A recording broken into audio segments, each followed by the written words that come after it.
Thanks as people are joining. We're just going to wait a couple more minutes before we start.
Okay, hi folks.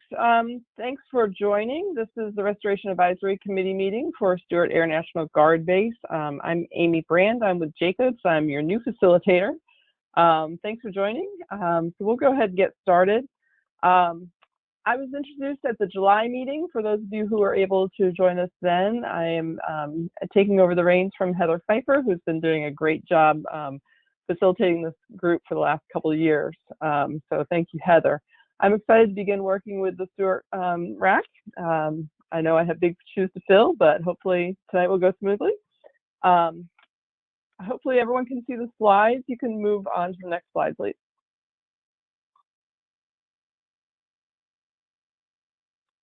Okay, so this is our Air National Guard team for Stewart. I know you've seen this slide before in other previous meetings. As we introduce each of the organizations, these members are free to turn their webcams on.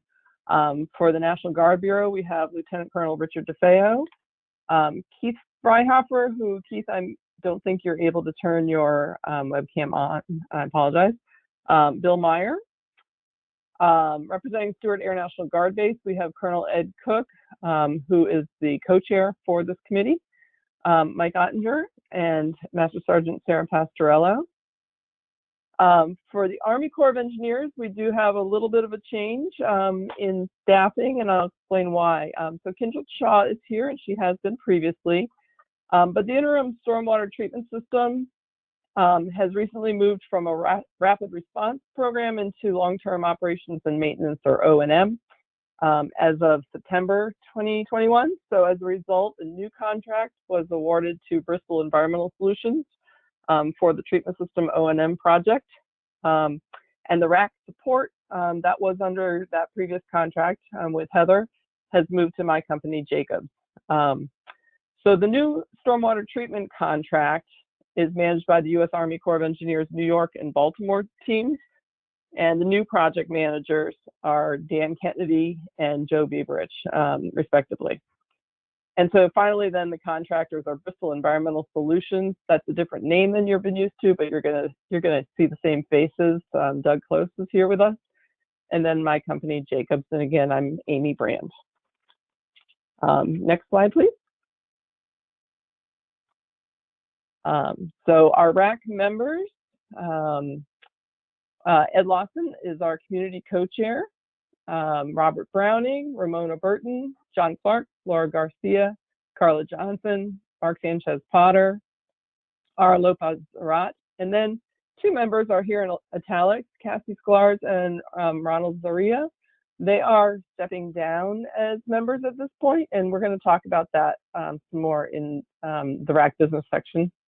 Our community group representatives are Chuck Thomas with Newburgh Conservation Advisory Council, Bill Fetter, Passaic Creek Watershed Alliance, Matt Salton, Hudson River Sloop Clearwater, Jennifer Rollison, Newburgh Clean Water Project, and Victoria Loing, Riverkeeper.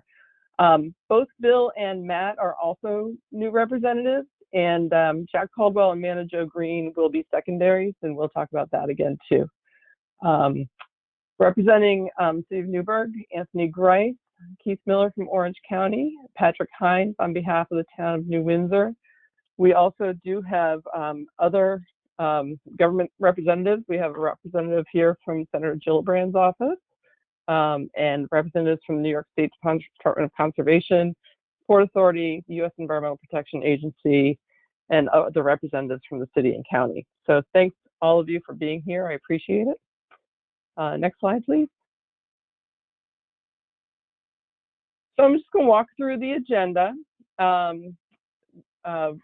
Just as I finish this part of it, we'll turn it over to our co-chairs, Colonel Cook and Mr. Ed Lawson, to let them have a few words of welcome. We'll go through RAC business, when our upcoming meetings are planned, news of note, and other business. And one of the things we're going to be addressing is some RAC membership. And then we'll get into some of the presentations on the environmental projects, a timeline review and administrative record update from Bill Meyer. Then Bill will also be talking about the transition to funding from the Defense Environmental Restoration Program, what that means for transitioning from a Restoration Advisory Committee to a Restoration Advisory Board, and the Technical Assistance for Public Participation Program. Then Bill will continue talking about PFOS and PFOA and the upcoming remedial investigation. And then we'll turn it over to Doug Close to talk about the interim stormwater treatment system. I think you are aware, but in case we have people from the public who are new to coming to these meetings, the way that we run them is that there is a section of the meeting that is for RAC open discussion and questions from RAC members. RAC members should raise their hands, and we will call on you and unmute you to address your questions directly. We do ask RAC members to try to keep their responses to their questions to about 3 minutes. Johanna, you can go to the next slide, actually. And then public questions. So people who are not RAC members, but we obviously welcome the public to these meetings, and we encourage your questions as well. If you would type those into the question module, we will read those and address them in the order that were received and try to get to as many as we possibly can by 8 o'clock. Any questions that are not answered before the meeting ends, we will be providing written responses as part of the meeting summary document. And then if you go to the handout module section here, you'll find copies of tonight's agenda, presentation, an acronym list. We try to reduce the use of acronyms, but it can be hard. And also instructions for how to access documents on the administrative record. So those are in the handout list. Next slide, please. So I'll turn it over to Colonel Cook and Mr. Lawson for a few words. Thank you, Amy, and good evening. Welcome to everyone. Welcome everyone to our October RAC meeting. Quick alibi up front. Called out of town for some background noise there. Hopefully you can hear me. I was called out of town for some other meetings this week, and unfortunately my hotel room does not have enough bandwidth to support video, but we'll press on regardless. Since our last meeting, we met with Ms. Lawson in an effort to further open our lines of communication as we move down through this journey. We discussed DERP funding and transitioning from a RAC to a RAB with Mr. Bill Meyer from National Guard Bureau, and he'll get into that later this evening. We've also discussed RAC positions that have opened up, and we look forward to filling these positions within the new with new organization and community representatives. More information on that application process we'll discuss again further in tonight's agenda. We did host a second tour of the interim filtration system last week. It was open to all RAC members, and we look forward to scheduling another one in early spring of 22. And once again, I express a big thank you to my co-chair, Mr. Lawson, for his continued efforts and engagements, and also to the members that have volunteered their time to be on this committee thus far. So thank you to all. I know this is not an easy task, and you're time and efforts are greatly appreciated. And Mr. Lawson, over to you. Thank you so much. Oh, sorry, I have two devices on. I apologize. Thank you, Colonel Cook.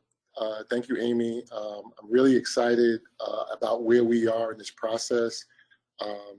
As has already been indicated, we have gotten approval and we're moving forward with the process. I'm also excited because we were able to meet briefly with the Colonel and some staff just in between these meetings, just to get a bearing about what we need to do. And as he mentioned, and Amy mentioned, we'll be talking about trying to find replacements for 2 members that have done a great job, but will be leaving us this by the end of the year. And I'm excited that we're moving from a RAC to a RAB, and I know that we're going to be talking a little bit about that tonight, about how we can use that process to help be better engaged with the community. So we're all looking forward to that. I'm also excited to announce that there was some good news about dance camera and other permits that will be moving forward. So that was stopped, and so I'm excited to hear about that. Lastly, I'd just like to say I'd like to thank the Colonel and others for allowing another site visit to occur. I know folks are really interested in understanding this process a lot better, and we're working very hard to collaborate and collectively engage both with Air National Guard base and with our respective community members to keep them informed and keep them abreast as to how this process is moving forward. We know that's going to take some time, but in the meantime, hopefully we can share enough information to allay people's fears about this process and to allow them to understand that it's moving with it as much rapid pace as possible. I'd like to also say that the multi-site study that is going to be implemented in Newburgh and Hoosick Falls is set to roll out November 17th. I spoke to Dr. Erin Bell, and she plans on coming down to the community to visit with us, as she did in August at Black Vanilla Cafe, to share a little bit more about where we are in the process of rolling that multi-site study. And we're just anxious and looking forward to this process moving forward methodically, but also with community engagement and involvement at a pace that helps the community understand what's going on, how it's going on, why it's going on, so that they are fully abreast and can advocate for their desires as it moves along. Last thing I'd like to say is, I know that the remediation is speaking to what happens on the Stewart Air National Guard base, but I've heard from a lot of community members, and I think we've had conversations about remedying or remediating some of the issues that have been the cause off base. So like Washington Lake and others that have been contaminated.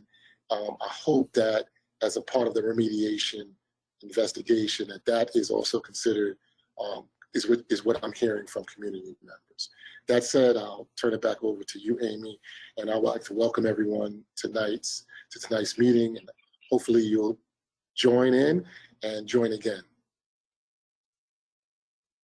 Thank you, Mr. Lawson. And Colonel Cook, if we can go to the next slide, please.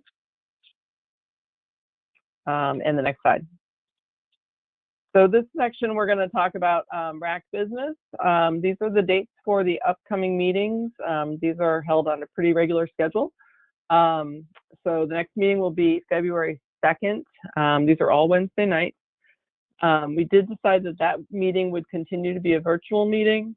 The following meetings are April 27th and July 27th, and we'll see whether we can meet in person or need to be virtual. We'll see as we go forward. It will depend on local and COVID and national COVID-19 travel issues, obviously, meeting and social distancing restrictions. Hopefully, there'll be a time when we can meet in person again.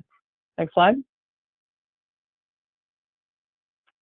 So the news of note, one, I think, so reintroducing myself as the new RAC facilitator with Jacobs Engineering Group. But one of the things I wanted to point out to you is, for RAC members, anybody who needs to follow up with us, if you would please send your email messages to both Master Sergeant Sarah Pastorello and to me, copy us both on those emails, we'd appreciate that. And our email addresses are there. As Mr. Lawson mentioned, in terms of the status of base tours, the Guard will continue to host small tours for RAC members when that's possible. We are providing you here on this slide a contact for the New York State Department of Transportation, the 17K project. So I just wanted to point out that that contact information is there for you. And we're going to move on to talk about RAC elections. Next slide, please.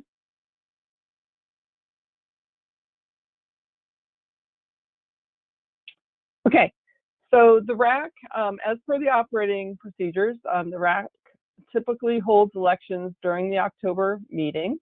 And the purpose of those elections is to elect a community co-chair and to fill any seats that will be vacated at the end of the calendar year. So in terms of talk about the community RAC member positions. First of all, we have some community group member changes. These are appointed by their groups, these members. So the Quasaic Creek Watershed Alliance will now be represented by Bill Fetter, who has been participating, as you all know, and Jack Caldwell will be the secondary.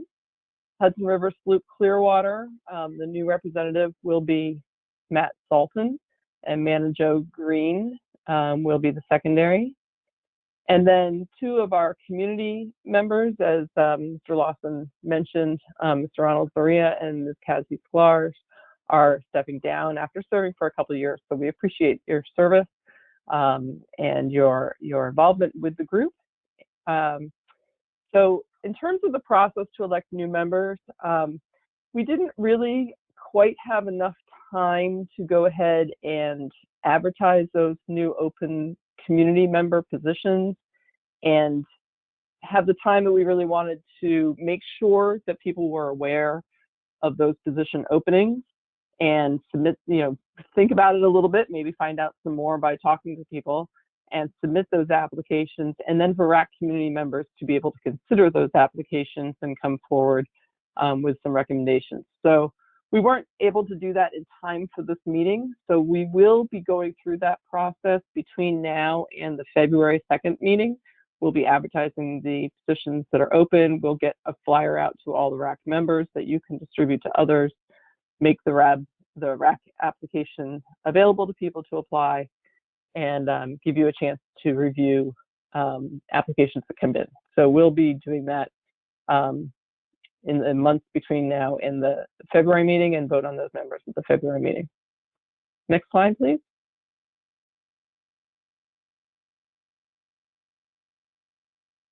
Okay, so in terms of electing the community co-chair, this is a one-year position that can be filled for 2 or more terms if approved by RAC community members. And Mr. Lawson has volunteered to serve another term. I am not aware of anyone saying that anyone else is volunteering or that there are other nominations. If anyone else is volunteering, RAC members, or you want to nominate someone else, now would be the time to raise your hand and say something. And if you're all happy to let Mr. Lawson continue, then I would ask for the RAC members, the community members, to please raise your hand in the webinar system. I'm seeing some hands pop up. Thank you very much. And I'm going to let my colleague jot down who has voted.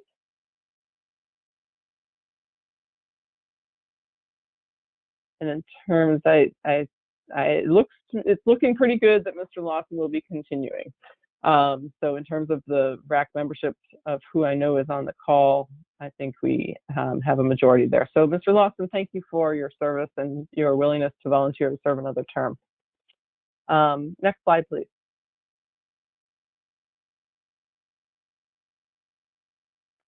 Okay, so this is a time for what we call other RAC business. So RAC members, I've taken your hands down from the vote, but if you want to raise your hand if there are any other questions related to the RAC business we just discussed or any other RAC related business before we get into our presentations, now would be the time to raise your hand to discuss this.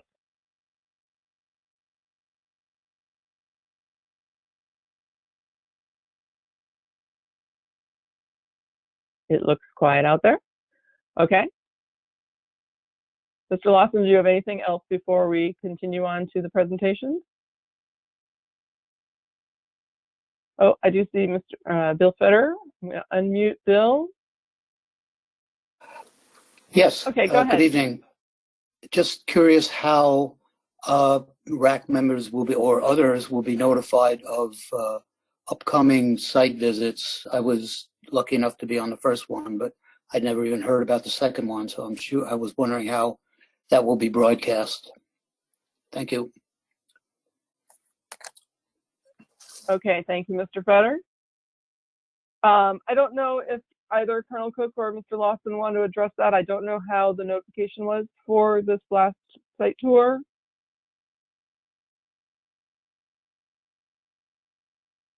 Hey. Mike, can you help me out with that? Yeah, I'll help you out. Hey, Amy. Okay. That tour was sent out for the members that did not get a chance to attend the first one. But for the future, we'll send an invite to all RAC members. Great. Thanks, Mike.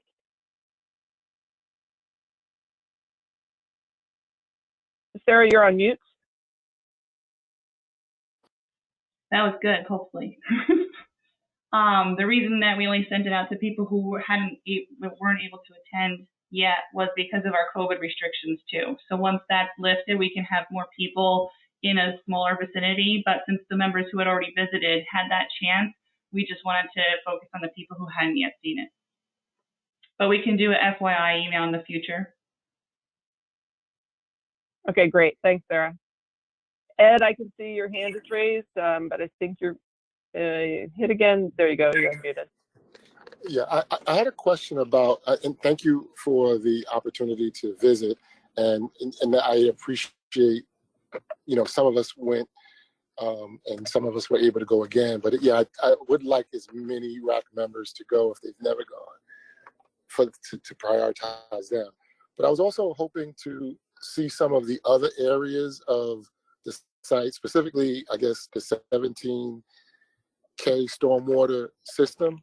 Is that a possibility that we could also see that, or is that too narrow of a space to have visits? It's certainly a busy area right off of 17K there, but especially not on our property.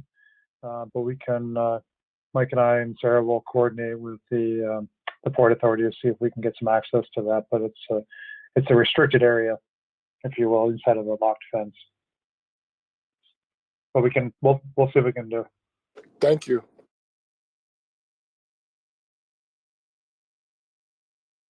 Okay, thanks. Any other RAC members with questions or comments during this RAC business part of the meeting? Okay, then next slide, please. I'm going to turn it over to Bill Meyer, the Restoration Program Manager. Your turn, Bill. All righty. So this slide, we're going to give an update on the environmental projects at Stewart. Can you move to the next slide, please? So some important links for folks and information. The admin record link to AFCAC's admin record. There's also the quarterly reports we're posting to DEC's webpage for the interim stormwater treatment system. Those are available.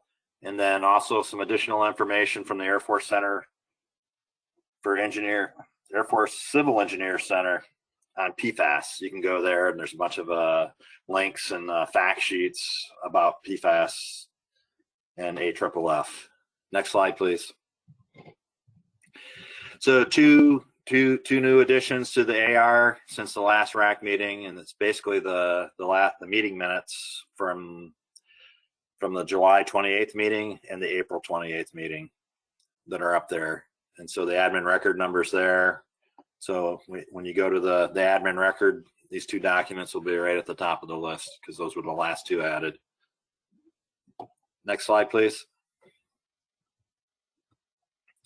So circle of timeframes. And so on here, we show this slide every RAC meeting to kind of show everyone what the general circle of process is. So you see on the bottom, PASI, which is preliminary assessment and site inspection. RI is remedial investigation feasibility study. RD, remedial design, remedial action, and RAO is remedial action operations. So when we actually implement a cleanup, if it's an active system or whatever we end up doing, that falls under RAO. And then LTM is long-term management and monitoring. And then below that, just the typical years that it takes. So right now, we just awarded the remedial investigation. 30 September, it got awarded to AECOM. They're the contractor that's going to be doing the work on the remedial investigation. And I'll talk more about that when further in our presentation. And then we also have Site 5, which was a monitoring well for I think it was the pesticide drums that were buried out there. And I believe that's on its way to being closed out. And then we have the Site 3, the former base landfill, which is an LTM. I think we're in year 22 of 30 for the monitoring for the landfill. Next slide, please. So here's just some general timelines for what happened during these years with the PFAS investigation out there. So in 2016, the PFAS was identified in the stormwater system at Wreck Pond and in other places in Newburgh. 2018, Air National Guard started the Phase 1 regional site inspection report for Stewart Air National Guard base. Then we did an additional one, well, actually in 2020. I think it started in 2019. But the RAC, the Restoration Advisory Council or Committee, started in 2019. And November was the first public meeting to introduce the community to environmental projects. And then also in 2020, we finished the expanded site investigation report, basically looked at some data gaps from when we did the regional site inspection. And then the interim stormwater treatment system was brought online in July of 2020. 21, we did the relative risk site evaluation that went out for public comment, and we made it final. We also, in 2021, finished the community involvement plan for Stewart. And then in February of 2021, the Stewart Air National Guard base was eligible for Defense Environmental Restoration funding for the DIRT program. And we got the funding available for it. And as I just mentioned, we just awarded the contract 30 September 2021 to do the remedial investigation. Next slide. So what I'm going to talk about now is the DIRT funding, which I already mentioned a little bit about, the transition into a RAB, Restoration Advisory Board versus Committee, and what that means, and then also talk about the technical assistance for public participation, TAP, the TAP program. Next slide. So DIRT funding, Defense Environmental Restoration Program, we received that approval from the Secretary of the Air Force for Installation, Energy, and Environment, SAF IE&E, in the end of March of 2021. So what did that mean? It basically meant that we were allowed to use DIRT funding is part of Department of Defense. Each of the components are allowed to use this DIRT funding to deal with environmental restoration activities. So prior to us being eligible to use the DIRT funding, we were using operation and maintenance funds. And it's basically just a color of money. But DIRT is definitely dedicated to cleanup and restoration. Operation and maintenance funds can be used for other activities like training and sustainment, restoration, modernization projects, all kinds of different things. So there's a lot, it's not fenced where your use is restricted, but DIRT funding is definitely fenced. It can only be used for cleanup and restoration activities. So what will be different with the Restoration Advisory Board? Well, because we're DIRT eligible, the Restoration Advisory Board will be eligible to participate in the TAP program. Basically, the RAC, the bylaws, and all the information that we put together for the RAC followed everything that's outlined in the Defense Environmental Restoration Program guidelines for a Restoration Advisory Board. So really what only changed was you were eligible for some other the TAP program, which allows you to get some grant funding to support some of the RAB's activities. And we'll talk about that next. So what will not be different? Well, it's basically the same process. The meeting's the same. I think tonight they're going to talk about voting to, if you want to change the name from RAC to RAB. But basically we're following the same process. You're just eligible for some other benefits and some funding grants to help support some of the RAB activities. Next slide, please. So what is TAP? So these two bullets under here, TAP provides RABs with independent technical assistance. So kind of like a third party outside of DoD that works for the RAB to review technical documents. That's one of the potential grants that you can apply for, or projects to get grant money for. And then they also help, basically the RAB and the understanding of the cleanup activities. And then also RAB members, TAP can help RAB members get a better understanding of science and engineering issues related to cleanup activities. So one of the things we'll talk about is, so if we're looking at a proposed technology to address groundwater remediation for the TAP program, you'll be able to, this grant money, if you apply for it, if you hire that third-party contractor, they'll be able to tell you what the pros and the cons and the benefits are, with like to hydraulically control groundwater contamination versus to, just focus on mass removal, or if it's a new technology, what the concerns or issues are. Also listed on this slide here, there's a link that goes to the rules that outline that DoD put together. There's a federal rule out there, I think it's part 203, that spells out what the TAP program is and what you can do, activities that you can do and activities that you can't do. And we'll actually go over those in the next couple slides here. So next slide, please. So the first step for the TAP program is the RAB members need to define a project to better understand, the restoration program. And there's two types. The two most common types are training and education on a particular technical issue. So if the RAB wanted to know more about fate and transport with PFAS or AFFF, or if they wanted to know more about potential remediation options or technologies out there, that's just one of a few things that they can do.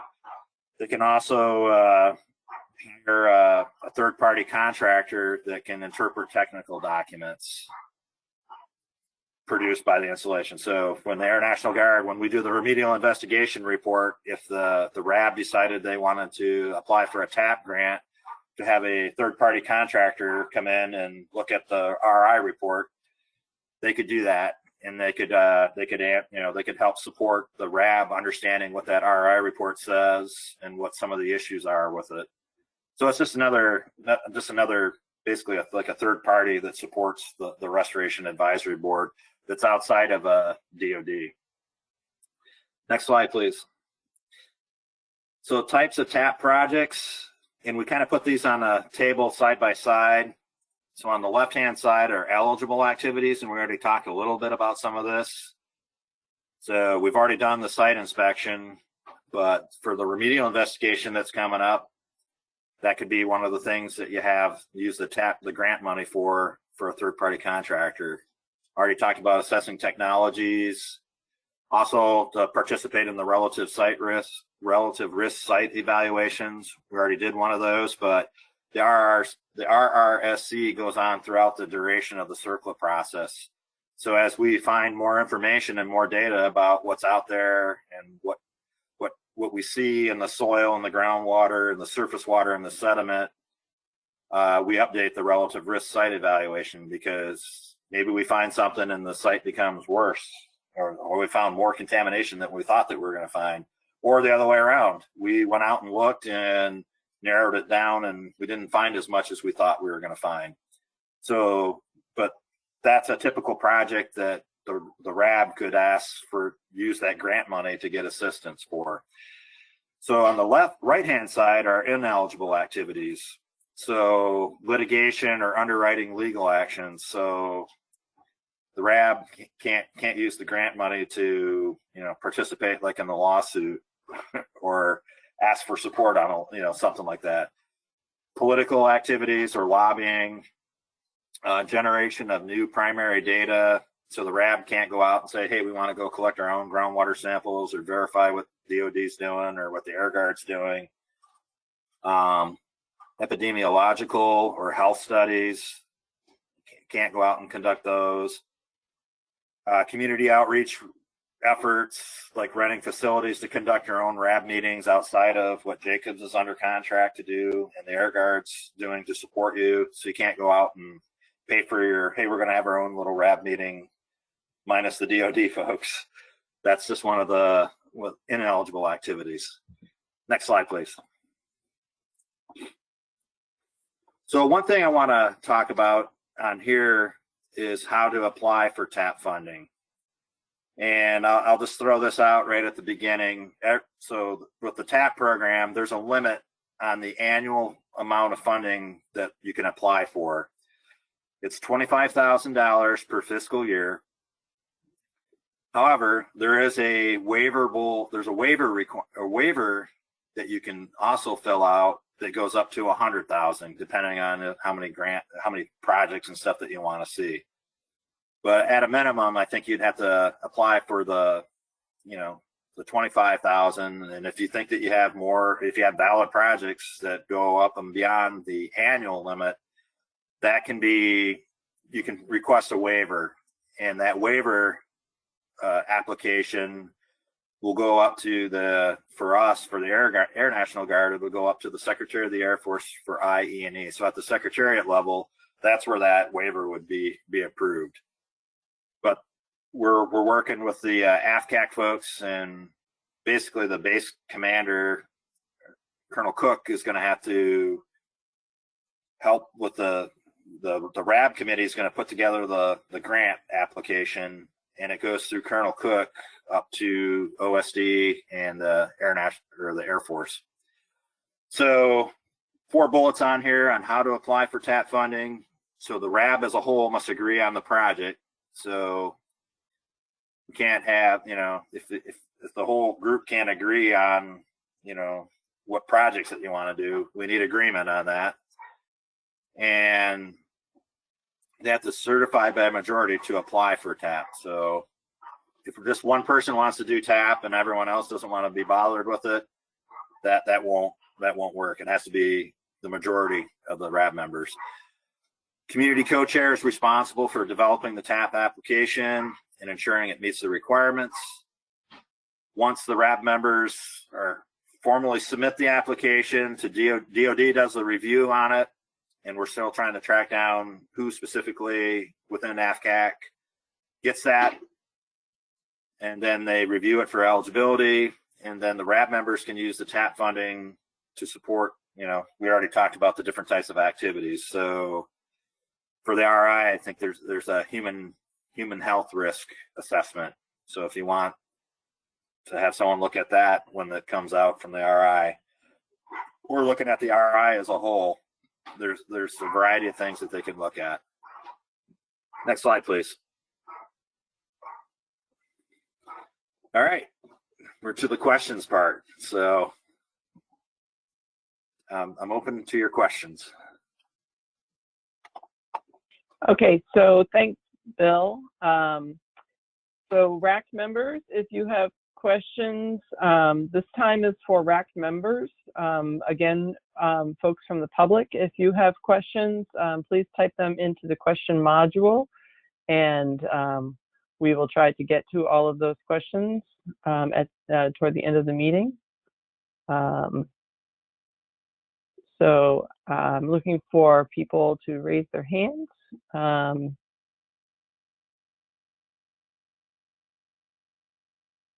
And I've lost the screen that shows raised hands. So Sarah, if you could call on people that have raised hands, I would appreciate your helping out.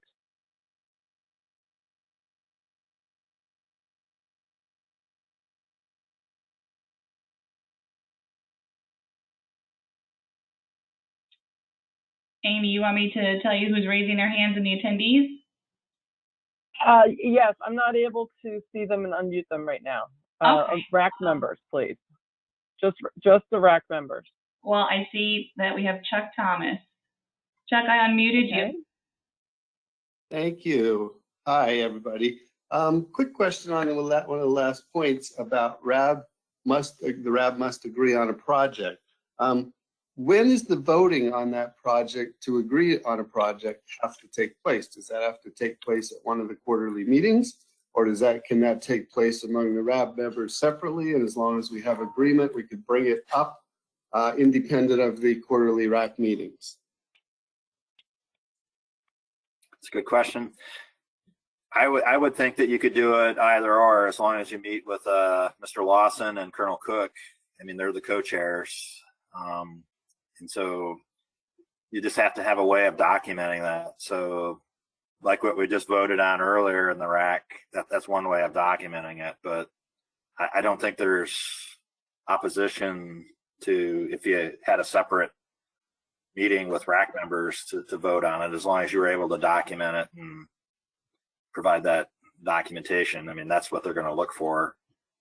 And the application is how did you ratify the vote for the project? Okay, thank Chuck, you. So we don't have to wait Chuck, until the quarterly meeting. Yes.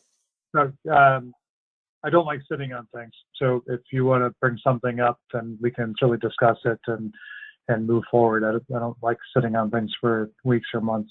So no concern there. Thank you. I don't have anything in mind right now. I just wanted to clarify that in advance. Thank you, Colonel. Okay, Amy, I'm going to unmute Bill Fetter. Thank you, Sarah. Hi, good evening, Bill. I wonder, is there an end date to the RI, or is it fund-based length, or run out of money, it's over, or? Oh, yeah, there's an end date. The contractor has a period of performance on the contract, which is, I believe, three years. I have to check the contract, but that can be extended. So, and we'll talk about that when I do my RI discussion, how it's a phased remedial investigation. So data driven, so if we need more time or we need to go collect more data, that's what really drives it. But I think we set it up, and that's why we gave, like on the timeline, those typical time frames, 3 to 6 years. Right. It depends on what you find. I mean, we don't have an eye into the subsurface until we go collect a sample or collect a groundwater sample or put it in a monitoring well. So there's a lot of factors that go into that. But I'll go into more detail during the RI piece of that. You'll get a better understanding. Sorry for the untimely question. Thanks. No, it's okay. It's good. I'm going to unmute Tasman Hollow. Hi, a question about the TAP funding. You mentioned that this could be used for scientific interpretation. Could it also be used for language interpretation, considering that over 50% of our population here in Newburgh has Spanish as their first language? I don't think so. Looking at the rules and that, it doesn't really say one way or the other, but we've talked to our legal folks about this, and it would be up to the AFCAC, the people that are reviewing the application, to determine whether that's eligible. But in your experience, it hasn't been eligible for other communities in the past, or for the first community? Not that I'm aware of. I haven't seen anything for TAP programs for language translation. Maybe it's something that we try anyway and blaze a path. Thank you. Okay.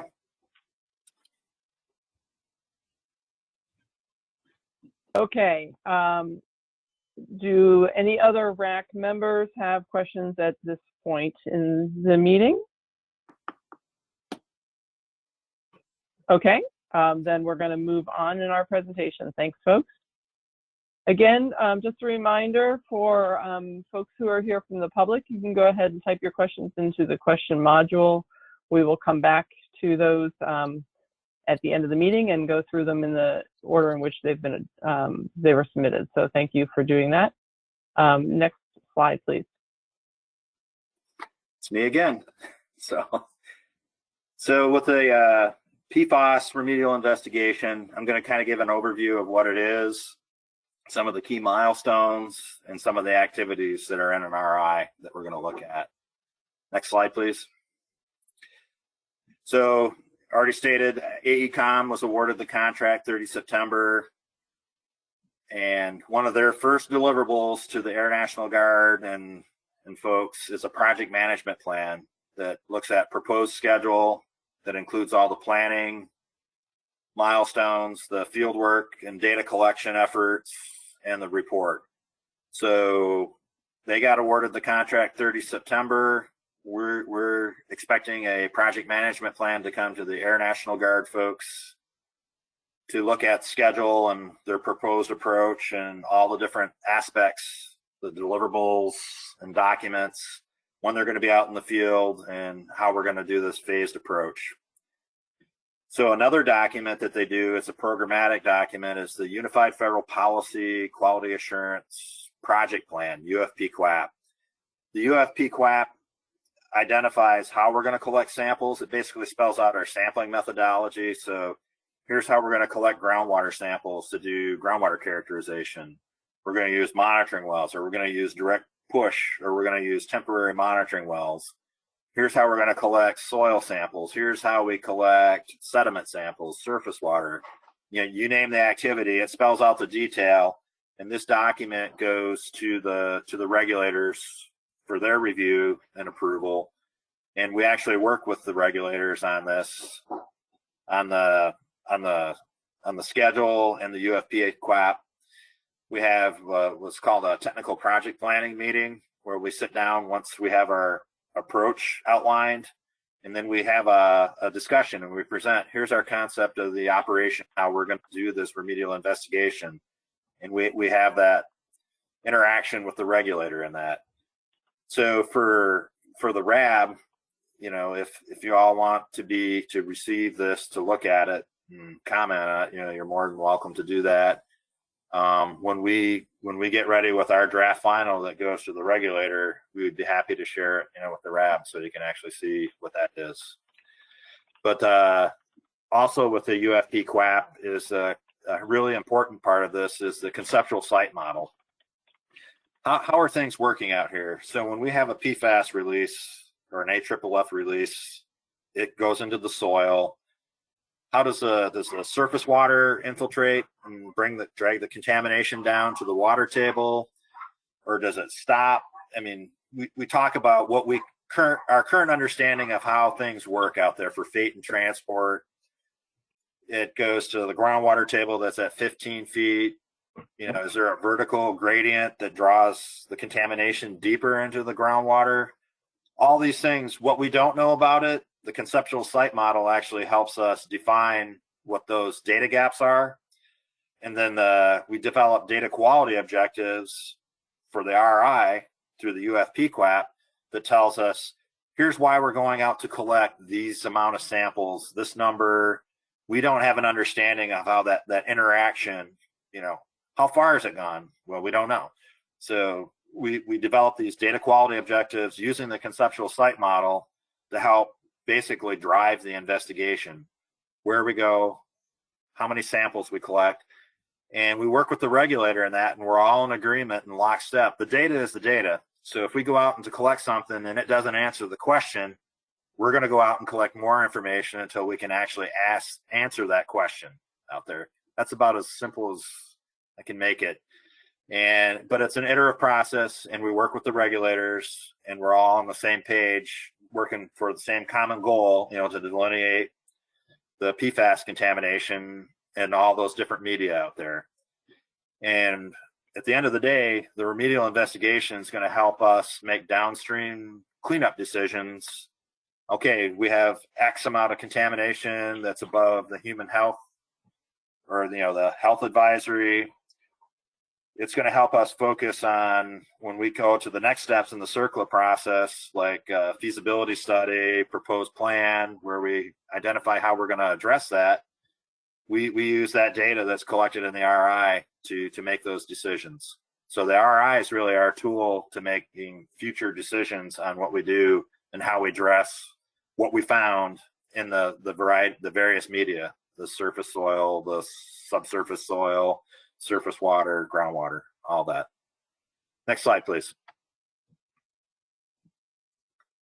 So the RI is going to be done in a phased field investigation. So the first phase, we're going to try to do our best job to go out and delineate and characterize groundwater contamination, the soil source areas, because the SI already identified that contamination is present, but now we need to go into those soil source areas and delineate, how deep did it go? How far did it go laterally? Try to answer those questions. So, because in remediation, if you don't address the soil source areas, you're always going to have surface water, rain passing through contaminated soil, and it's always going to drag contamination to the groundwater. So the better job that we do initially characterizing the soil source areas, and the same with the surface water and the sediment and how things interact, the better off we're going to be in delineating, the extent of contamination, both vertical and horizontal. So what comes into step for the phased approach, in phase 2, we go out and we do our initial characterization, we get the data back and we look at the data, and then we go, oh shoot, we didn't go far enough. We still have PFAS contamination. We haven't defined the end of the plume. We still got a high concentration, a mile out or a quarter mile out, or whatever the case is. So we need to go collect some more information so we can actually bound that contamination. And the same with all the other media areas. And we relook at the conceptual site model. Well, we were collecting this information for this reason and this purpose. We still didn't answer the question, so we need to go back out. So phase 2 is to go out and basically identify the data gaps in the site conceptual model, and then target the field activities to go collect more information. Phase 3, only if required, is if we go out there and we still haven't hit the target. We still haven't delineated how far the groundwater plume's gone or how deep the soil contamination is. And that's why we do it in a phased approach. And then the last piece of it, once we get done with the field investigation, we'll write up the remedial investigation report. There'll be a draft final, and then a final report that goes out. Next slide, please. So just a couple bullets on what RIs, or remedial investigations, are designed to accomplish. We want to collect enough data and information to make downstream health and ecological risk-based cleanup decisions. Just one note for this RI right now, we're not going to be doing an ecological risk assessment quite yet, because we're working with EPA and waiting on EPA to come up with how we actually do an ecological risk assessment with AFFF. But we are doing a human health risk assessment as part of the RI. So, and that's everywhere nationwide for the Air Force on this. Other things that we're looking at, identifying applicable or relevant and appropriate requirements. The ARRs gets done during the remedial investigation. We do the risk assessments. So for RRI, we're only doing human health right now. but we will do ecological once we get more guidance from EPA and the regulators. And then also, our eyes are to support the feasibility study that looks at the different cleanup technologies and the cost estimates to remediate for soil, groundwater, surface water, and sediment. So we'll look at the ARRs, and then we'll look at what's above human health standards, and then ultimately ecological risk when we do that, and then we'll develop a proposed plan based upon the feasibility study, and that's the last bullet. So when we propose plan and decision documents, records of decision, the ROD, that's where we ultimately get, and then that goes out for public comment, and we make a decision, public comments on it, and then we move forward with the remedial action based upon all that information. So that's what RIs are designed to accomplish. Moving on to the next slide, the opposite. What are RIs not designed to accomplish? Remediation through cleanup investigation. So we can't investigate 100% of all the surface area, 100%. We want to collect enough information to be able to support a remedial decision. So a lot of times we all get caught up in working with regulators. We want to do more data is better, but that's where the data quality objectives come into place with the UFP QAP and the conceptual site model. That helps drive us. We're collecting this data. The data is the data. This is what we're trying to answer. So a lot of times we get caught up in trying to do too much investigation, and we end up doing cleanup through investigation. That's we don't have to investigate every square inch, basically.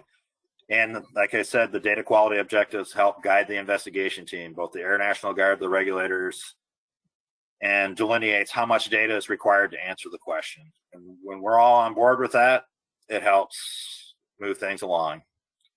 Where we end up having issues is if we're not in agreement with what those data quality objectives are. But before we start this RI, working with Justin Starr and the DEC folks, we'll all be lockstep on this. Next slide, please.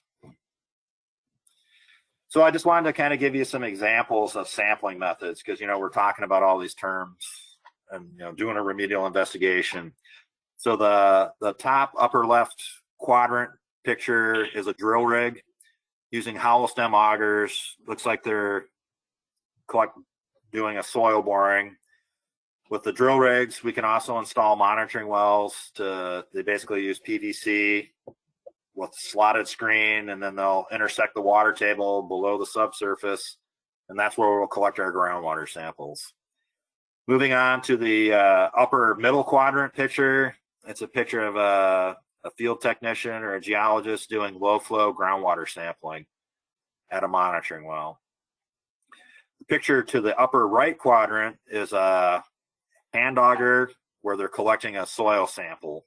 So for the shallow soils from 0 to like 5 feet, potentially, typically 0 to 2 to 3 feet, we can use a hand auger to collect a sample and pull it up and jar it up and send it off to the lab for analysis.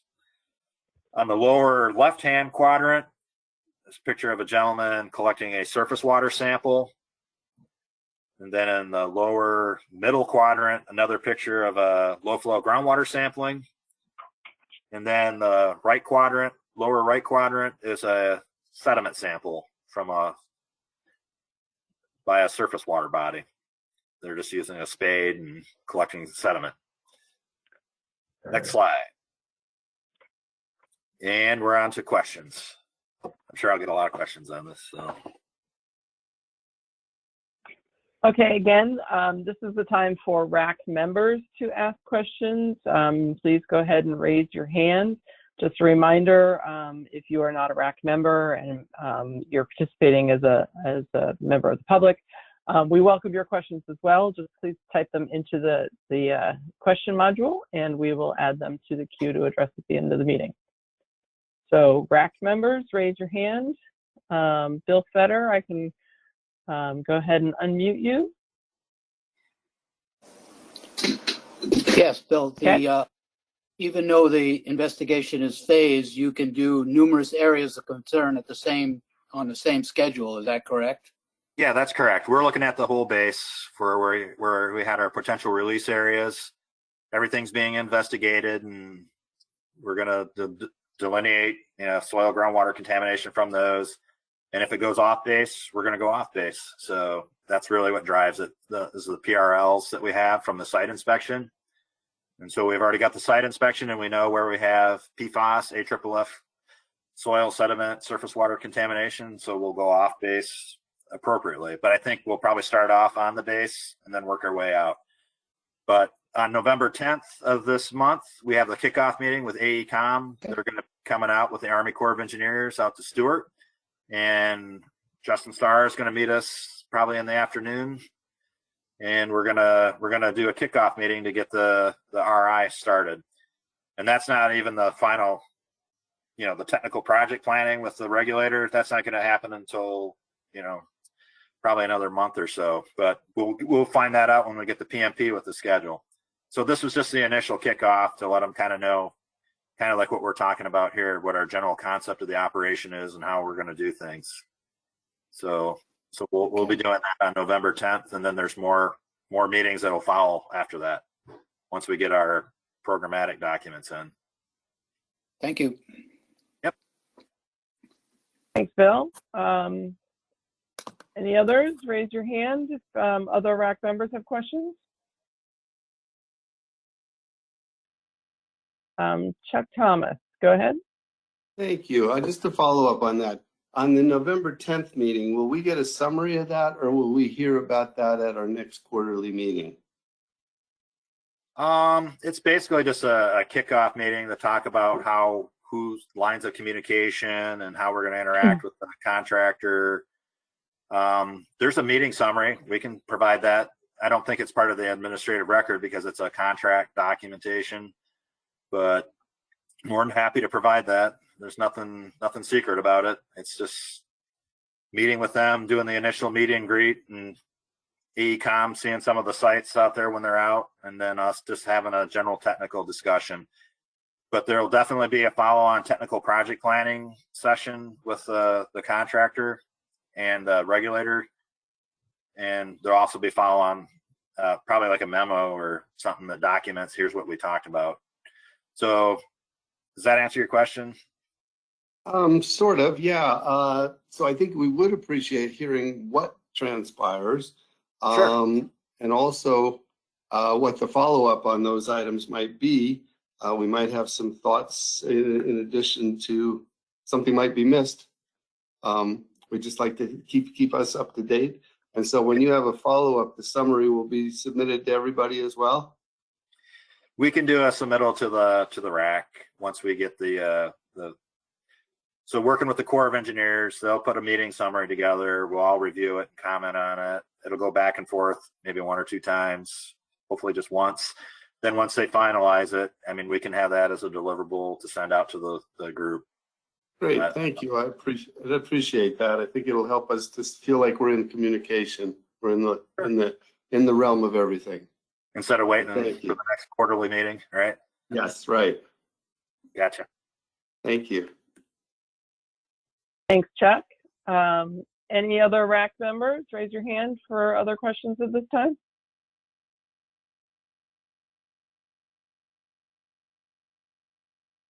Okay, then we're going to go on and move on. I just want to we do have members of the public who have submitted a few some questions into the question module. We will address those at the end of the meeting.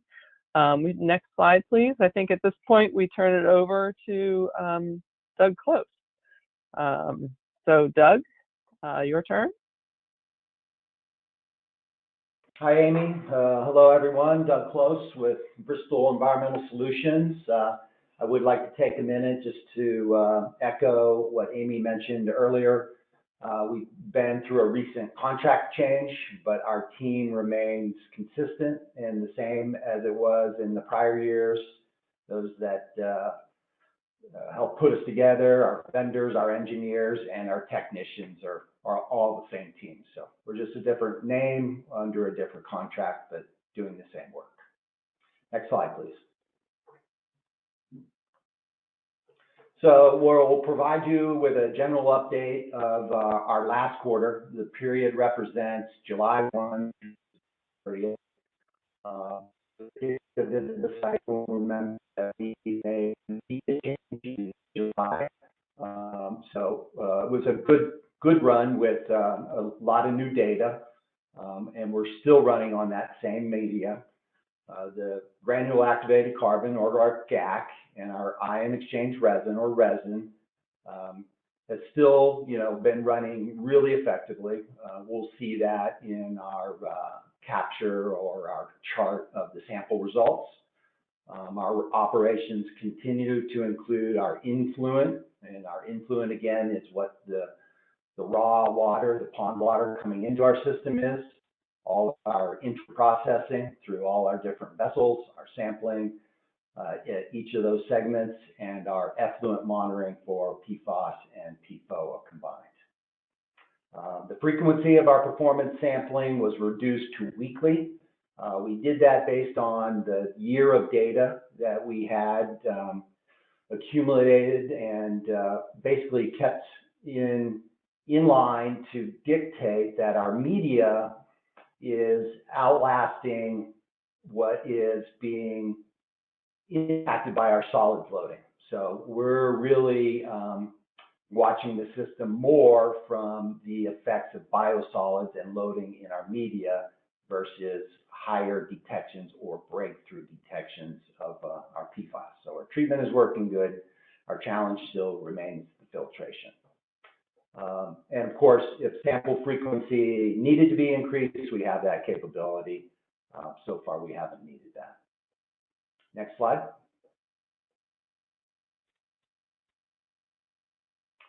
So instead of trying to show you the activities and photos within inside a vessel, there's not much that we can show you there. We developed this chart or new slide of balloons. It kind of lists, it lists all of each of the activities over a 90-day period or 12-week period. So when you start from the left, you can see the core stand filter backwashes, 694 over that 90-day period is just under 8 times a day. The system is programmed to do our sand filter backwashes for coarse and fine at 3-hour intervals. So we're constantly having the system backwash itself as we're processing water, as we're treating water, and that goes on 24/7. Balloon number 3 is our sand filter cleaning. This is more of our hands-on when we have our technicians going out. So 24 events over 12 weeks, that's twice a week for our sand filter cleanings. This is when we actually get in, open the container, physically, manually remove the algae, the biogrowth, look at the media, make sure it's not overly mudded. This helps us in making our decision when materials need to be changed or addressed through maintenance. So that's done on roughly a 2 times a week average, along with primary and secondary bag filters. The math works out about the same. Our sand filtration system has really improved and reduced our need to change out our bags. The bags are still performing and still part of our filtration system. There's the average. So we're down to a couple times a week where we're making bag changes. And then really the big primary thing that we focus on is our GAC backwashes in the lead to almost 2 times a week when we're physically taking efforts to backwash that primary GAC and cycling that through each of the chains of GAC. Secondary is holding its own, but not really needing the attention of the primary, so it has less attention. Next slide, please. Hey, Doug. I don't know if this delay is on your end. We're having just a little bit of vocal delay. Maybe turn off your webcam. It's just happened once or twice, not overall. but that might help. Thanks very much. Maybe it's on my end. I don't know. Thank you. Keep going. Okay. Sorry. Thought I had the audio all figured out. Okay, so here's a visual of our backwash. When we get into the backwashing, for those that have seen the system and you're looking at the left-hand side photo, that's the inside of sand container. Two is what's going on when we're backwashing those sand filters. We're taking that biogrowth, those solids, the sedimentation that's in trained solids, and we're pushing it back out through the sand filters, and then that goes back into the pond. You can see the effects of after the backwash is complete, the difference between the water that's now running through that sand filter from, can't see through it to pretty clear in the center photo. A similar photo on your right-hand side is during a carbon backwash. That would be through, this one is from our primary carbon. That's what the water looks like when we're pushing the entrained solids back out and cleaning them through backwash. Next slide, please.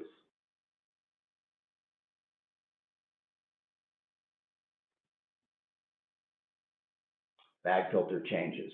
We've seen several of those. We've been replacing them from anywhere to daily when we first started to now 2 to 4 times per week.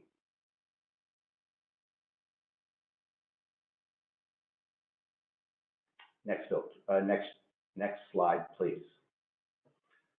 Sampling data. So this chart you've seen before, our influent PFAS, PFOA level, the raw water that is in the pond, continues to average about 300, just a little over 300 parts per trillion over the period. And our system continues to effectively treat to below 1 part per trillion as an average from July through the end of September. We've extended this media run out into November, and we're still trending below 1 part per trillion in October, as we are still looking at, I think it's 0.7 parts per trillion of treated combined PFAS, PFOA going into late October.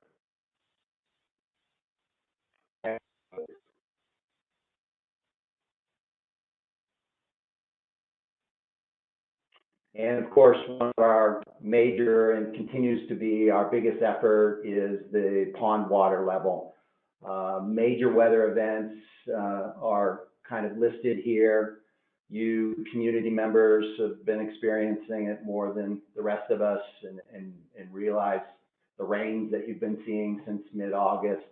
This is a chart that just kind of revisits those occasions.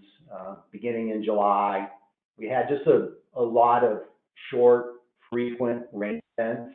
It didn't total to much over the period, but it was constant enough that when we were happening again. So you can see that the level staying close to the bar, we could never really get enough time to get a reserve or inventory for water to accumulate.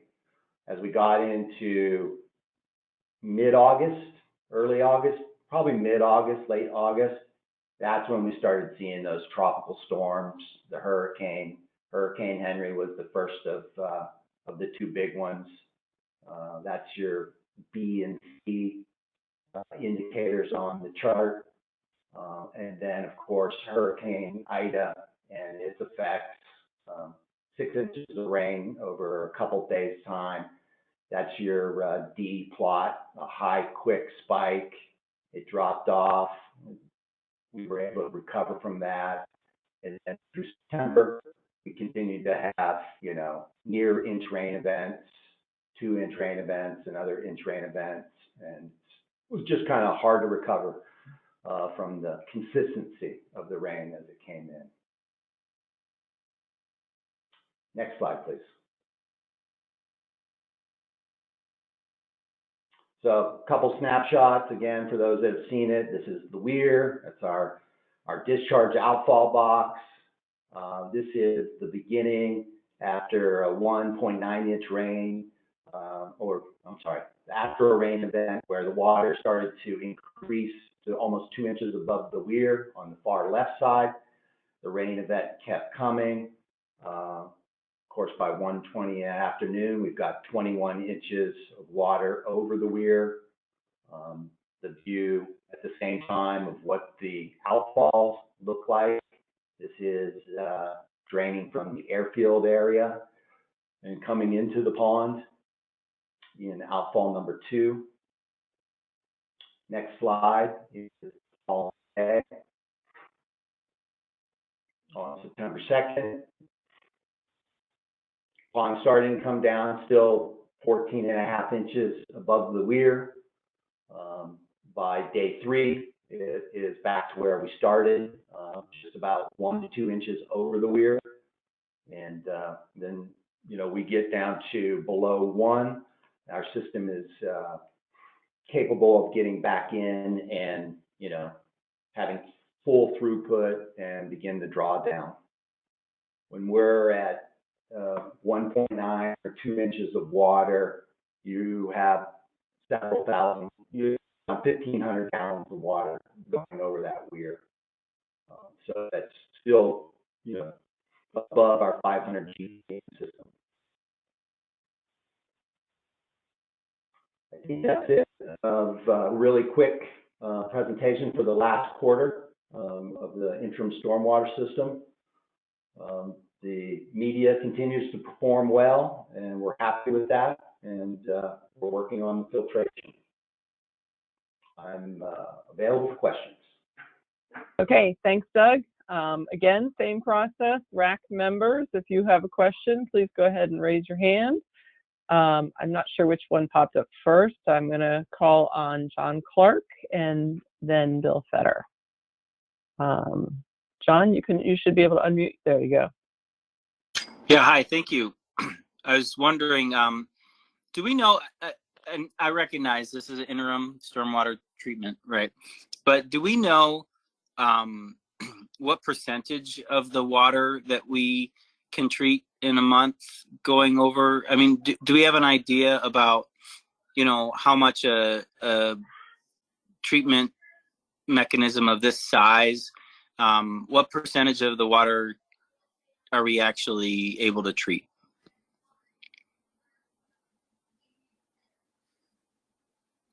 Well, thanks, John. Each month is a little bit different. If we, go back and look at the chart, you can see the high frequency of weather events. So we might be down to 35 to 40% of the water treated during that month, that period, where we can go into the winter when it's drier, calmer, and we're maybe 10%. It's seasonal in its effect of how much we can treat on a percentage basis. All right, thank you. I recognize the the challenges of the weather events. So, thanks. Okay, thanks. Bill Fetter has a question. Yes, if I recall, well, I don't recall correctly, or I don't know if I do. When the water is over the weir, do you continue to treat what you can? We do, Bill. We continue to treat. We've found a throughput that we're comfortable with. What we try to avoid is not, just accelerating full throttle with treatment during a storm event, because your turbidity, your biosolids are really mixed up. You go from 7 or 8 parts to 15 to 20. Okay. And you're really not gaining anything. So your return on your effort is very low. So we regulate about half of our throughput down to about 200, 250 GPM when we have a weather event. So it's one of our measures to mitigate the impact. Excellent. Thank you. You're welcome. Okay, and Chuck Thomas?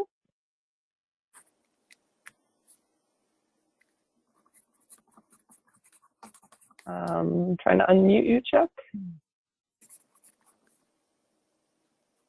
You may be self-muted. There we go. I'm unmuted. Thank you very much. Just a quick question, and I might have missed this earlier. I know there was some discussion about the Route 17K diversion. Has that started already? And if so, has it made a difference? And I believe that was anticipated to take about 20% of the overall flow going into the rec pond. And I'm wondering if that's going to make it, has made a difference or is anticipated to make a difference. Hey Chuck, the 17K pipe diversion project has not yet started. It is currently with the Department of Transportation, still undergoing review. Thank you, Mike.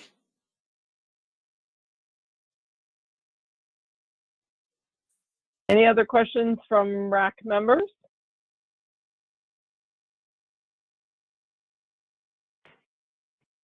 Okay, we'll move on to the next slide. And the next slide. So this part of the meeting is for RAC members for open discussion, opportunity for RAC members to, to speak up if you have other questions related to remediation or concerns.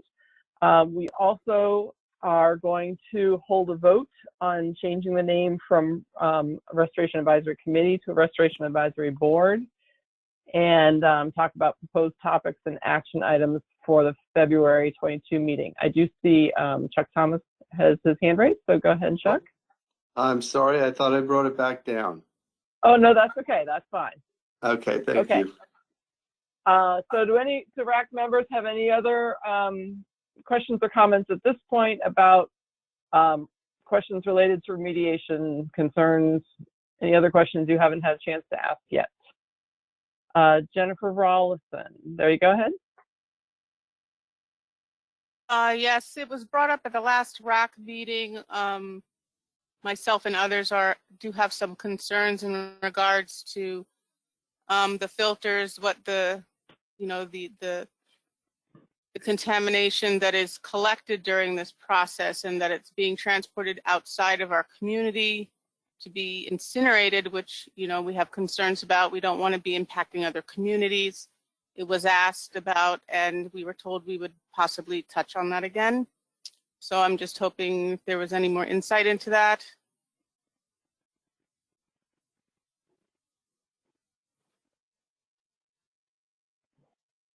Colonel DeFeo? Yes, hi, good evening. The first staff. Oh, go ahead, Doug. I was just going to suggest that no, there hasn't been any changes. We still are following the airport's guidance on disposal, best industry practices. So that nothing has changed with regard to our disposal options.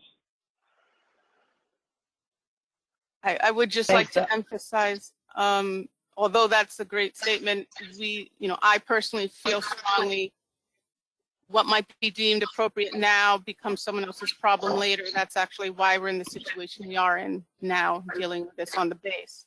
So if we could at least try to see if there are alternatives, I think that is something we should keep on the table and have continued discussions about. Thank you. Thanks, Jennifer. Please raise your hand if anybody else has any questions or comments right now. Okay, seeing none, then Mr. Lawson recommended that we talk that, we've already addressed the fact that with the DERP funding, the team can change its name from a Restoration Advisory Committee, RAC, to a Restoration Advisory Board. And Bill Meyer talked a little bit about what that means and doesn't mean for the RAC. But at this point, I see a couple hands raised, so maybe we'll have some discussion about that, and then we'll have a vote. Victoria, I'm unmuting you. Victoria Lund. Oh, hi, sorry, actually that was for before. I just want to support Jennifer Rawson's comment about the concerns, the disposal concerns, and then I had actually asked for a presentation for a future RAC meeting, have this be one of the topics that the Air National Guard talks about.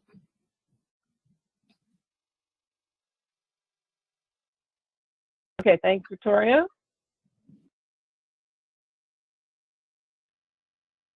And Jennifer, did you have something more? Or is your hand just still raised? I apologize. I thought I lowered it. Thank you. No, that's fine. Okay. All right. So we'll go ahead now. At this point, I would like RAC members to raise their hand. Well, we can first discuss if anybody has wants to discuss changing the name from a RAC to a RAB. Raise your hand if you have any discussion about that. Okay, I don't see any. Oh, I just Bill Fetter, go ahead. Will we need to go back and revise all the operating procedures, or will they stay as is and just be noted? My understanding is that the operating procedures, as Bill Meyer mentioned, there's no change to the function. We already function as a RAB with the, but we could go ahead and just do an update that changes the name. So that's something that that Jacobs, as the contractor supporting this group, we could make that change.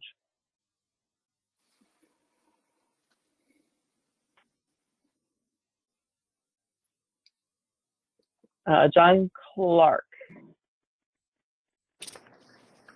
Hi, yeah, I guess I'd just like to, before we vote, I'd like to say that I think there's some recognition, at least publicly, in the change in status. And it seems that if we keep our name the same, it's not as clear of a delineation between the two. So maybe there's some, benefit in messaging that the name has indeed changed. I just wanted to throw that out there. Thanks. Okay, thanks, John. Chuck Thomas? Thanks. I agree with John's comment. I think the messaging is very important. And I don't know if we have to make a motion or second such a name change. If so, I will either make the motion or second the name change. I will let that be the motion. Somebody want to raise their hand a second? Okay, thanks, Mr. Lawson and Mr. Clark. Okay, and now, so we've had a second. Let's just go ahead and RAC community members, go ahead and raise your hand if you would like to change the name from a Restoration Advisory Committee to a Restoration Advisory Board. I see plenty of hands going up. I'm going to give my colleague a minute to just jot those down.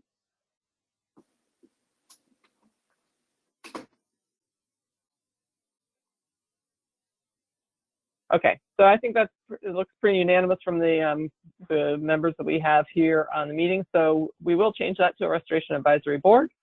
That's great. We have heard from a couple folks about requested topics for future meetings. Chuck Thomas, go ahead. Nope, that was still my hand up from before. Okay, that's fine. Sorry. Okay, that's all right. So does anybody else have any proposed topics or action items for the February 2022 meeting?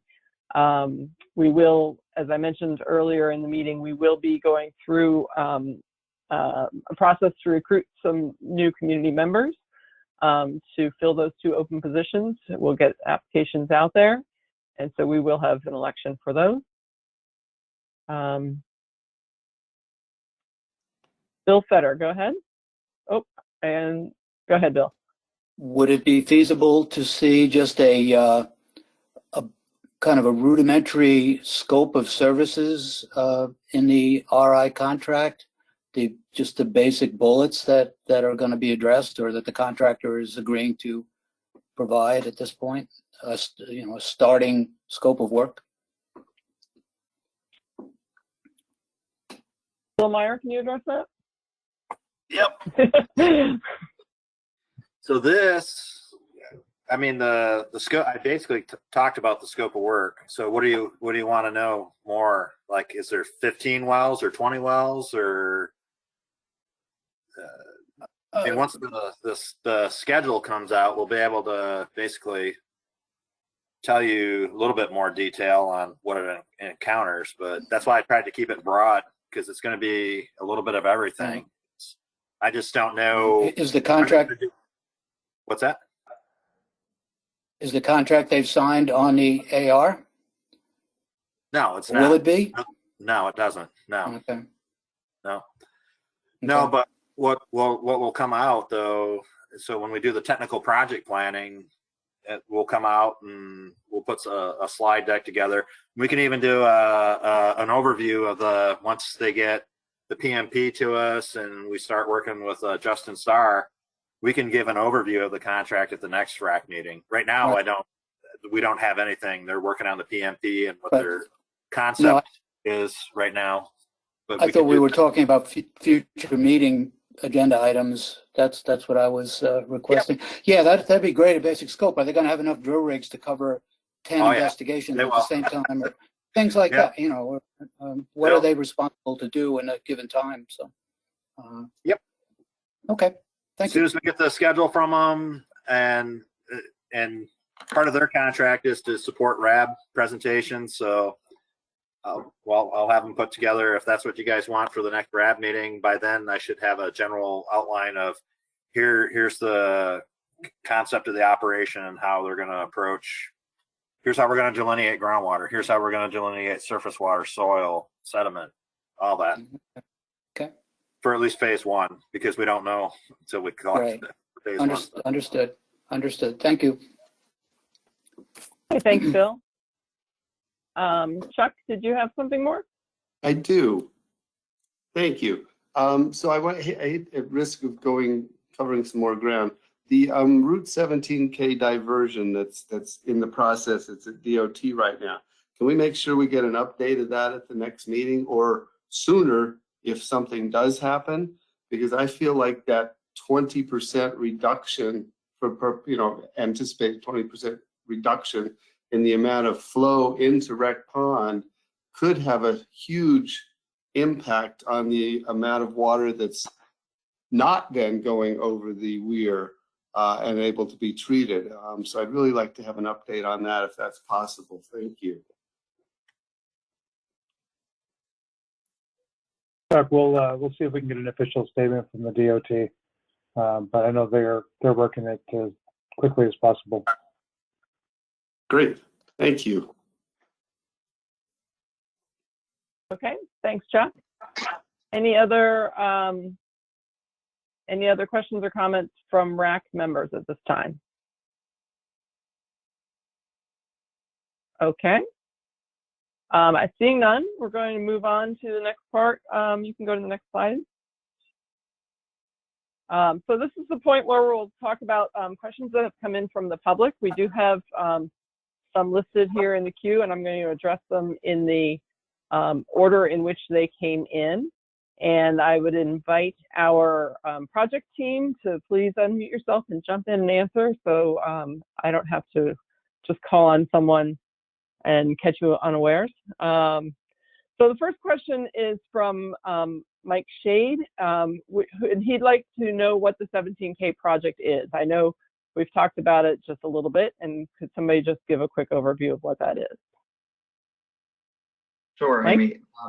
The 17K pipe is a water diversion project where we would take the water that currently goes underneath the guard base and enters Rec Pond, and we would divert that down 17K and away from Rec Pond, therefore having our system be able to treat less water and be more effective in treating all of the rec pond water. Thanks, Mike. The next question, also from Mike Shade, is AFFF containing PFAS still being used at the civilian or military parts of the base? And if so, are alternatives being evaluated? Amy, I can take that. We converted from the old AFFF in 2017. You know, the Air Force's priority, of course, is always to protect human life and property, and there's no other accepted foam at this time for petroleum fires. So therefore, we use this newer version. We cannot change what those military specifications are, but we are here to clean up as best we can the old version, and there are cleanup protocols in place in the event that we have to use the new AFFF, whether it's the release is due to use, spillage, or accidental discharge. Okay, thanks, Colonel. The next question, also from Mike Shade. During the RI, will C6 PFAS also be investigated, especially given that they are now being used at the base? There's a strong body of evidence that C6 chemicals are also persistent and toxic, just like the C6 are. Just for instance, see the new EPA reference dose for Gen X that was just published this week. Amy, I would just repeat what I just stated. Okay, thank you, Colonel. The next question is from Rick Scheuer. The previous consultant was reporting that soils were not a source. Your assessment seems to contradict their findings. Are there any other findings previously provided that your assessment differs? Thank you.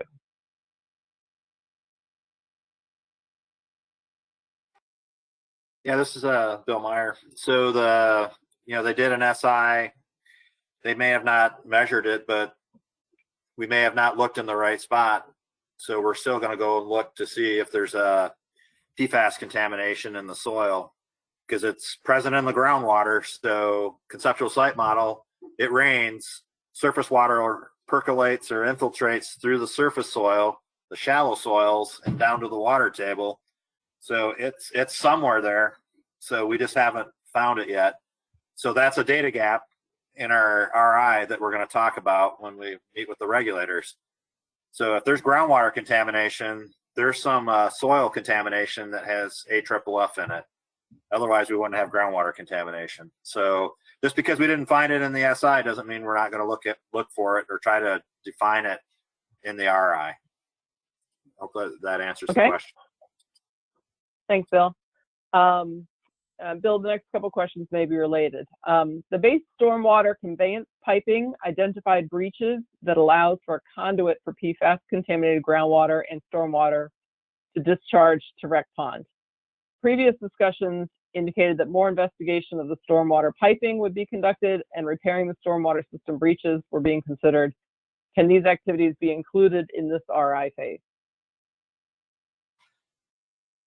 With respect to the repairs in the RI, no, that's something that the Stewart, through their civil engineering, or if there's repairs that need to be done, that's something that they would work on and program to do. So as far as the RI goes, we may look at the piping if we haven't looked at it already and have footage to see, kind of find out where that is, where it is specifically. But the RI won't repair any piping that's damaged or needs to be repaired, if that answers the question. And Mike Ottinger or Colonel Cook, if you can also weigh in if you want on that as well. Yeah, but we have done some investigation here on the base, and we kind of have some sort of an idea of the problem locations, and we are working on projects to get those repaired. Okay. Okay, thanks, Mike. The next question, a statement was made that the investigation will proceed off-site if PFAS is determined to have migrated off-site. We know that PFAS and sediment during rain events discharges to Silver Stream. Will the RI proceed with off-site sediment, surface water, and groundwater sampling from the initial phase of the investigation? And the answer is yes, because we know that there's PFAS groundwater contamination. I think we've done a couple off-site wells that are at the base boundary. So it's just how we sequence us going up. You know, we're going to start on-site and work our way off as far as delineation.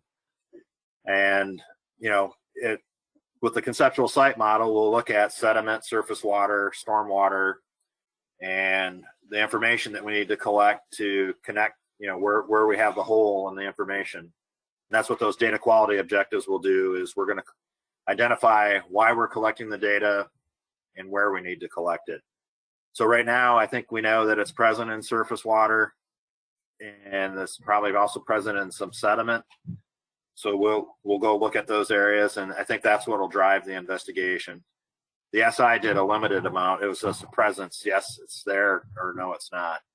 So the RI is going to take that a little bit further. Well, it'll take us, you know, the data is the data. So that's really what's going to drive the investigation. Okay, thanks. The next question from Rick Scheuer.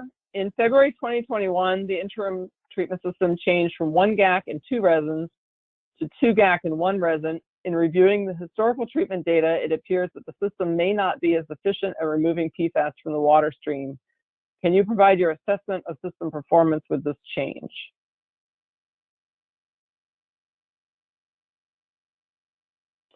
This is Doug. Can you hear me? Yes, thanks, Doug. Go ahead. Okay.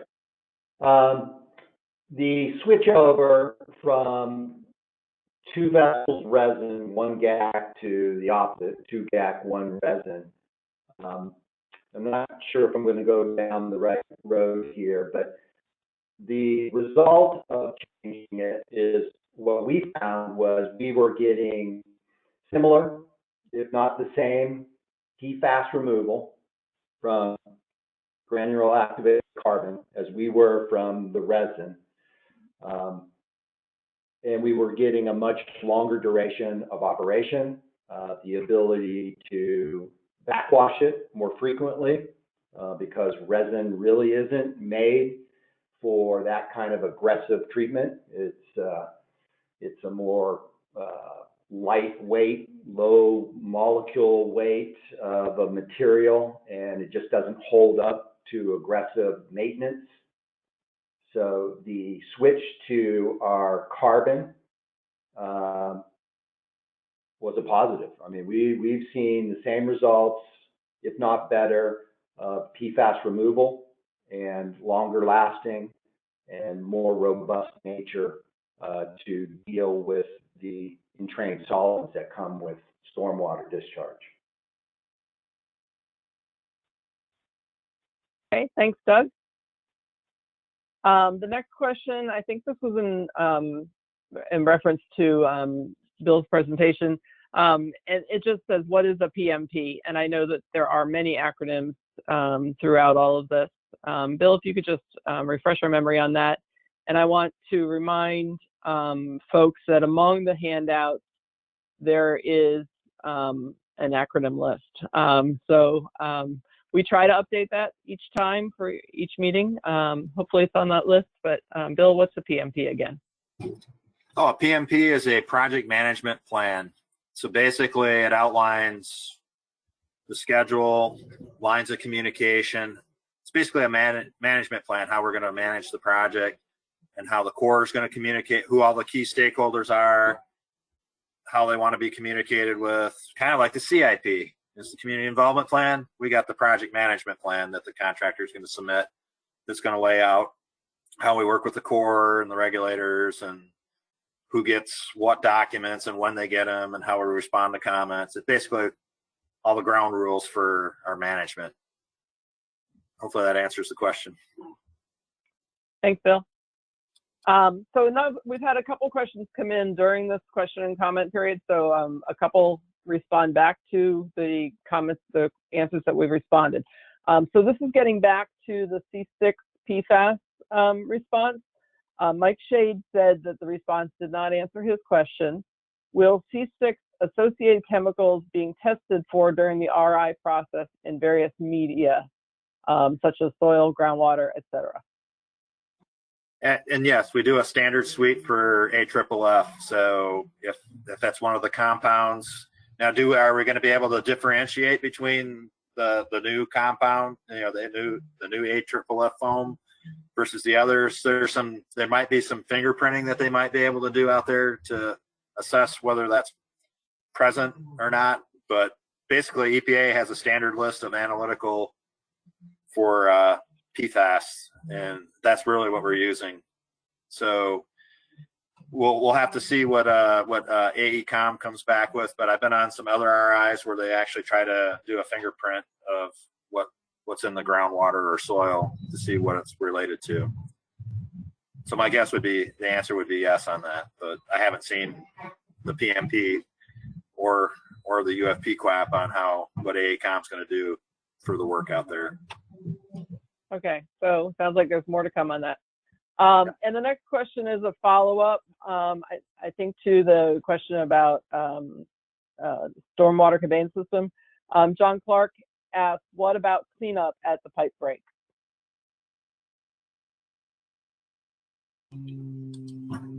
Yeah, this is Bill Meyer again. So for cleanup, I mean, if we get to if we know that groundwater is infiltrating to those, I mean, if the base is working on fixing the pipes, that's one solution to prevent groundwater from infiltrating it.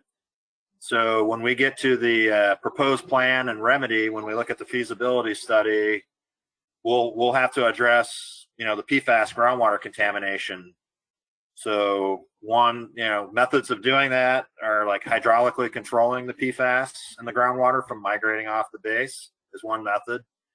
But traditionally in cleanup, if you don't address what's in the soil, you're always going to have a soil source that's contributing leaching to the groundwater. So that's why it's important that we try to delineate what's in the soil, even if we didn't see it during the SI, to come up with a remedy of how we're going to address the soil. So soil and groundwater go hand in hand, and here, because if the groundwater is interconnected with the surface water, then that also is an issue. But we'll look at that as part of the RI. Okay. John, who asked that question, John Clark is a RAC member, so I'm going to go ahead and unmute you, John, if you have a follow-on question related to that. Go ahead, John. Hi, thanks. Yeah, I felt like the first question was, it specifically asked about repair, but in concern with the entire system, and I'm sorry, I don't remember his name, the gentleman who just spoke. He mentioned if there's holes in the data, they'll go look for those holes. So we don't know if the groundwater is bringing PFAS into the pipes and delivering it to the pond, or if storm runoff water in the pipes are bringing PFAS to the groundwater. So I think there's a bigger mechanism there that that hasn't got much discussion, and so as opposed to talking about repairing the pipes, are we going to look at that contribution to that interplay? Thank you. Yes, we are. I mean, that's part of the conceptual site model, is what you just talked about. That's what we're going to talk about. So the RI will address what data do we got to collect to try to answer that question. So the SI was just a yes or no, it's present or it's not. So the RI goes beyond that, and that's what we're going to do with that. And it's the base has to repair the pipes, because that'll prevent, if that's truly what's going on, that'll help prevent further groundwater from getting into the piping system and discharging to rec pond. So, right. So it's a combination of RI looking at it, but then also repair. I mean, if you fix where you think that you have the issue and that's coming from, then but it's a different line of, it's a, what do they call it? SRM, sustainment, restoration, modernization, repair. I mean, just like a city sewer lines, damaged and require repairs. So the base is no different than like a city. They got to do that anyways, regardless. If there wasn't PFAS contamination, that would be something that they would need to do to maintain their infrastructure at the facility. Thanks a lot. Okay, thanks, John, and thanks, Bill. We've come to the end of the public questions that were in the queue to be addressed. So we'll move to the next slide. So this is the part where I get to tell you if you had another question that you didn't have a chance to ask yet, or you have that question as you look back through the slides. Victoria Lung has graciously volunteered to receive additional questions after the RAB meeting, now that you're a RAB. So she will collect any other questions. You can email those to her at this email address here, and questions will be accepted until November 12th. The responses to those questions will be captured in the meeting summary package. Hey, Amy, I just wanted to take a quick second and follow up on the C6 foam question and if it will be investigated during the RI. Since the base has converted to the new C6 foam, we have not tested it. We have not had any releases, so we do not have to worry about that. And if we do happen to use it in an emergency, or if there was a release, it will be documented and we will follow the proper cleanup procedures. Thanks, Mike. Appreciate that. Okay, next slide. So at this point, I just want to thank everybody for attending. We really appreciate your time and your thoughtful questions. I want to give our co-chairs, Colonel Cook and Mr. Lawson, an opportunity to provide any closing remarks. Thanks, Amy, and thank you for officiating this again tonight. Great discussion, great questions, and we thank you all for those and for attending. And we will do our best to take care of any of the open issues, all the open issues that were brought up this evening. And Mr. Lawson and I will catch up in the next few weeks and provide an update on those. Thank you all and have a good night. Thanks everybody for attending. So this concludes tonight's RAC meeting. Again, we'll meet again on February 2, 2022. Thanks for attending.